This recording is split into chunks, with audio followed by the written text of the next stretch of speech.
Similarly, almost a week after lauding Prime Minister Narendra Modi, praising him and extending him birthday wishes, the U.S. President seems to have now taken another turn. At the 80th session of the UNGA, President Trump has declared that China and India are the central players in funding Ukraine war by continuing with their purchase of Russian oil. He's also issued a stark warning that the U.S. is poised to implement stringent tariffs on Russia unless it halts the war. Additionally, Trump has urged India and China and certain NATO countries as well to immediately cease their oil purchases from Russia or else face decisive action from the U.S. China and India are the primary funders of the ongoing war by continuing to purchase Russian oil, but inexcusably, even NATO countries have not cut off much Russian energy and Russian energy products. They're funding the war against themselves. Who the hell ever heard of that one? Now, this has been another claim that has been made by Donald Trump, who has called Russia as a paper tiger. Now, imagine the several U-turns that has been made by the President of the United States, where he's now highlighted Russia's economic troubles and gas shortages, saying that the war could turn in the favor of Ukraine. Well, that is a development that is now coming to light. Sometimes he seems to be praising Putin. We just saw the Alaska summit that happened recently, but now he seems to be blaming Russia squarely for the war. Let's put out exactly when it comes to Donald Trump, because this was one of the biggest claims that he made, that had he been the president, the war wouldn't have happened in the first place. Let's take a look at what Donald Trump in this big post that he has said on Truth Social. After getting to know and fully understand Ukraine-Russia military and the economic situation, and after seeing the economic trouble that it is causing Russia, I think Ukraine, with the support of European Union, is in a position to fight and win all of Ukraine back in its original form. With time, patience and financial support of Europe, in particular NATO, the original borders from where the war started is very much an option. Why not? Russia has been fighting aimlessly for 3.5 years, a war that should have taken a real military power less than a week to win.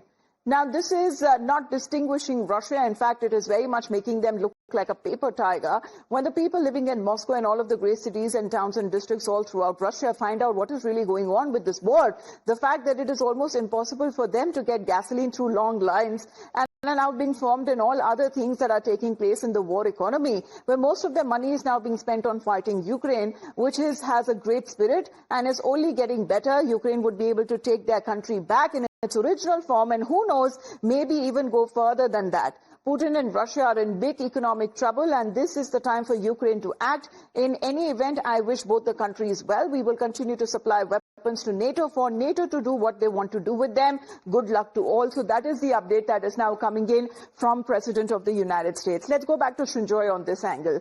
Srinjoy, now it seems, as far as do we take it as a taunt or a sarcastic comment coming in from President Trump, thinking that Russia being such a big country, and it would have been a cakewalk for Russia to actually take on Ukraine within weeks, but it's gone over as far as this aimless war, he thinks, for over 3.5 years. Now, mainly where the talks, where we were looking at the main hindrance was when it comes to territorial occupation. Donald Trump is of the opinion that Ukraine in its original form before the war can actually come back, especially when it comes to winning the war. Does Ukraine have a chance?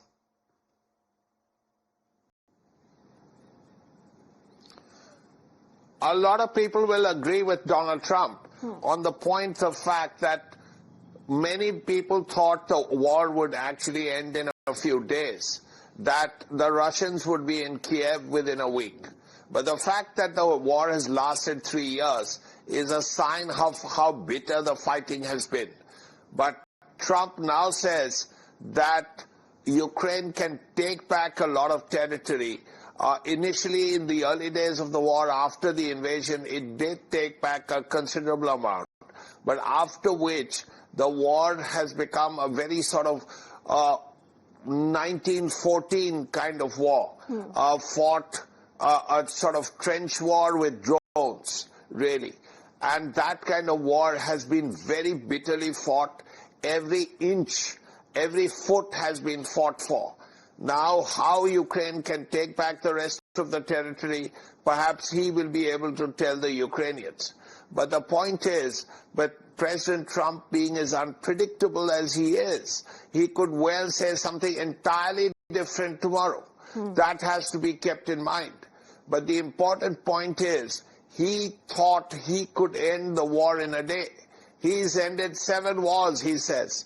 Assuming that he actually has, why can't he end 2 more? The one between Israel and Hamas and one between Russia and Ukraine. If he did that, the world will benefit. And so far, he has not succeeded in doing it. Yeah. That's really the bottom line. Well, that's the point exactly when it comes to ending the wars and global conflicts that he seems to be claiming. He's ended 7 unendable wars rather. The Russia-Ukraine conflict, however, still continues.